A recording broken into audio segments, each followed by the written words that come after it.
आज भी हमारा है। कुछ लोग मरने के बाद दरिया के पानी में बह जाते हैं, हम मरकर भी कब्र में लेटकर भारत की रक्षा करते हैं। ये कान खोलकर सुन लो, अभी आरएसएस के संचालक जनाब डॉक्टर मोहन भागवत साहब ने कहा हम 15-20 सालों में भारत को अखंड भारत बनाएंगे। मोहन भागवत जी, आप अकेले नहीं, हम भी बनाएंगे। बोलिए पाकिस्तान को भारत में कब शामिल करना है? बोलिए बांग्लादेश, श्रीलंका, मालदीव, पहाड़ के ऊपर भूटान, ये लेफ्ट साइड में नेपाल, अफगानिस्तान को भारत में कब शामिल करना है? हम तो चाहते हैं कि लाहौर और कराची भारत का हिस्सा बन जाए ताकि कोलकाता से ऑटो लेकर रांची जा सके, कराची। आप कहते हैं अखंड भारत, मुसलमान अखंड भारत के साथ है। आप कहते हैं हिंदू राष्ट्र। मैं आपसे परिष्कार और साफ लफ्जों में पूछना चाहता हूं, हिंदू राष्ट्र का मतलब क्या है ये आपको बताना चाहिए। क्या हिंदू राष्ट्र वही है जो धर्म संसद में खड़ा होकर गेरुआ वस्त्र पहनकर आतंकवाद कहता है कि 15 से 20 लाख मुसलमानों को मार दो? क्या हिंदू राष्ट्र वही है कि लखनऊ का एक योगाधारी बाबा कहता है मुसलमानों के घरों में उनकी औरतों की इज्जत लूट दो? मैं उत्तर प्रदेश के सरकार का शुक्रिया अदा करता हूं कि योगी सरकार ने उस पाखंडी को गिरफ्तार किया। आपने बहुत अच्छा काम किया है, बहुत अच्छा काम किया है। लेकिन मोहन भागवत जी, अगर आपका हिंदू राष्ट्र मनुस्मृति को बुलाता है, अगर आपका हिंदू राष्ट्र बाबा साहब अंबेडकर के संविधान को नहीं मानता, अगर आपका हिंदू राष्ट्र भारत के वंचित बहुजन समाज, दलित समाज को अगर स्वीकार नहीं करता है, उन्हें सम्मान नहीं देता है, तो भारत का मुसलमान भी ऐसे हिंदू राष्ट्र को स्वीकार नहीं करता है। लेकिन अगर आप राम राज बनाना चाहते हैं तो 15-20 साल क्यों, आइए हमारे साथ हाथ मिलाइए, 15-20 घंटे में भारत को राम राज बना देंगे। राम राज का मतलब क्या हुआ?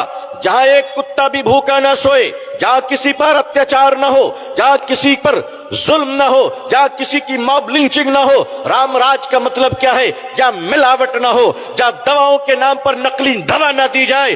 राम राज क्या है? आप मुसलमानों को देखना चाहते हैं इस कोरोना वायरस में, इस कोरोना वायरस में जहां लाखों हिंदुओं के चिता को उसके बच्चे हाथ नहीं लगा रहे थे, मुसलमानों ने उसका क्रियाक्रम किया है। तुम्हारा अंतिम संस्कार हम करें, तुम्हारे अंतिम संस्कार हम करें, तुम्हारे चिता को अग्नि हम दें, और तुम हमारे घरों को बुलडोजर से तोड़ते हो। मध्य प्रदेश के गवर्नमेंट, ऑनरेबल चीफ मिनिस्टर साहब जनाब शिवराज सिंह चौहान साहब, जनाब शिवराज चौहान साहब, और आपके माननीय गृह मंत्री होम मिनिस्टर साहब, जरा ये तो बताइए कि आपने उनके घरों को भी तोड़ दिया जो आदमी बेचारा जेल में बंद है, और आप कहते हैं कि पथराव वो कर रहा था। तो या तो आप झूठ बोल रहे हैं या फिर जेल का जेलर झूठ बोल रहा है। क्या अत्याचार है? भारत संविधान से चलेगा, बुलडोजर से नहीं चलेगा। अभी कल रमजान का महीना, दिल्ली के अंदर जहांगीरपुरी में ऑनरेबल सुप्रीम कोर्ट ने कहा बुलडोजर नहीं चला जाएगा, फिर भी चलाया जा रहा है। मतलब इस देश में अब कोर्ट का सम्मान भारत सरकार भी नहीं कर रही है। आपके दिलों में अब कोर्ट की इज्जत नहीं है।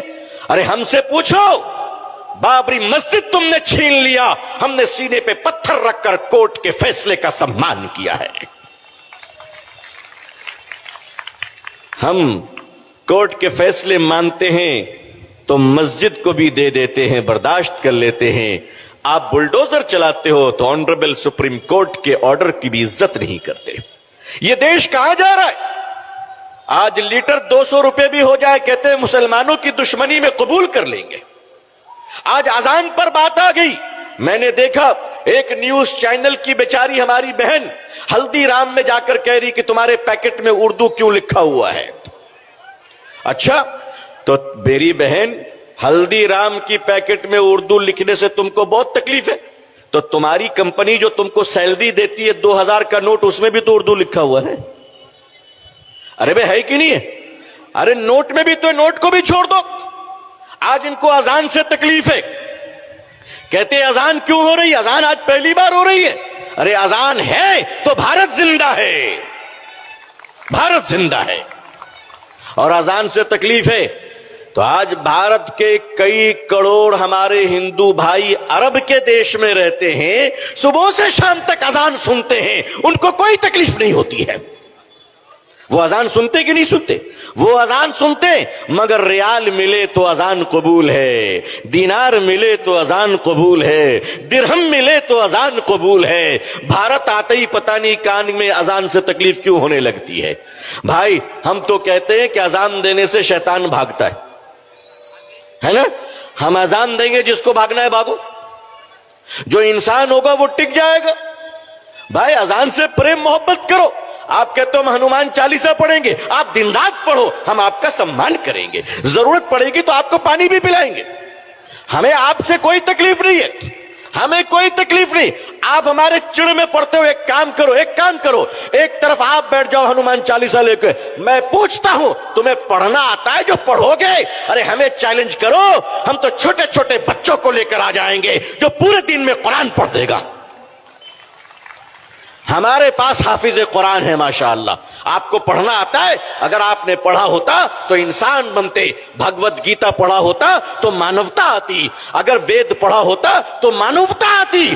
तुम धर्म ग्रंथ पढ़ते हो हमें डराने के लिए, तो सुन लो, हम अपने धर्म की भी रक्षा करेंगे और इस देश की भी रक्षा करेंगे और देश के हिंदू भाइयों से प्यार करते हैं, करते रहेंगे। अजीजान मिल्लत, बड़ा रूहानी मौका है। अल्लाह के दरबार में आप सब बैठे हैं, अल्लाह से दुआ कीजिए कि अल्लाह हमारे देश की रक्षा करे, भारत में अमन और शांति अता फरमाए। मुसलमान भाई हिंदू भाइयों को मिलकर प्यार से मोहब्बत के साथ गले मिलकर रहने की तौफीक दे। अल्लाह प्यार की बारिश बरसाए, बंगाल में अमन और शांति दे। अल्लाह पूरे देश में और पूरी दुनिया में अमन और शांति दे। मैं बेहद शुक्रगुजार हूं भाई जनाब सैयद रूहुल अमीन साहब दामत बरकातुहुम का, कि उन्होंने मुझे मदऊ किया, इस लायक समझा। अल्लाह आपको जज़ाए खैर दे। अल्लाह पूरी दुनिया में हम सबको इस्लाम की इज्जत देखना नसीब फरमाए। अल्लाह अक़वाम आलम और अहले हिंदुस्तान के दिलों में इस्लाम के लिए और मुसलमानों के लिए जज्बे मोहब्बत व एहतराम पैदा फरमाए। अल्लाह इस भारत में अमन व शांति दे, पूरी दुनिया में अमन व शांति दे। भारत जिंदाबाद, बंगाल जिंदाबाद, इस्लाम जिंदाबाद, मुसलमान जिंदाबाद। जज़ाकुमुल्लाह। आखिर दावाना अल्हम्दुलिल्लाहि रब्बिल आलमीन वस्सलामु अलैकुम व रहमतुल्लाहि व बरकातुहू। बहुत बहुत शुक्रिया আবু তালেব রহমান সাহেব মহাশয়। এখন আপনাদের সামনে বক্তব্য দেবেন আমাদের আপনাদের সকলের প্রাণপ্রিয় ভাইজান।